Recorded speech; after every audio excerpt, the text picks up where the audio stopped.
بچہ پیدا ہونے کے شکریہ میں جو جانور ذبح کیا جاتا ہے اس کو عقیقہ کہتے ہیں۔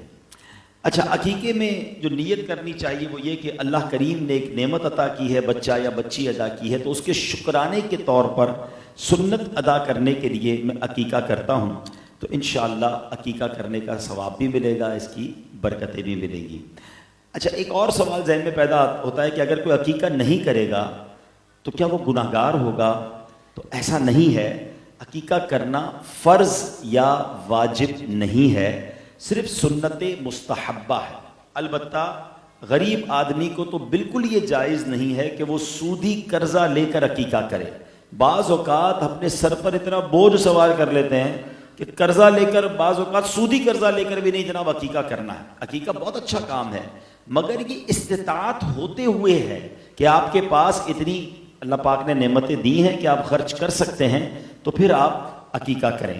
یاد رکھیں کہ جس بچے نے عقیقے کا وقت پایا، یعنی وہ بچہ 7 دن کا ہو گیا اور اب استطاعت بھی ہے، کوئی عذر بھی نہیں ہے، خرچ کرنے کی طاقت بھی ہے، اب اس کا عقیقہ نہیں کیا گیا تو یہ اپنے ماں باپ کی قیامت کے دن شفاعت نہیں کرے گا۔ جس کا کچا حمل گر جائے تو اس پر عقیقہ نہیں ہوتا، لیکن یہ بڑی سمجھ لیں کہ صبر والا مقام بھی ہے، اور یہ دیکھا جائے تو بہت بڑی نعمت بھی ہے، کیونکہ احادیث میں یہ مضمون ملتا ہے کہ بے شک کچا بچہ جو ماں کے پیٹ سے نامکمل گر جائے اپنے رب سے جھگڑا کرے گا۔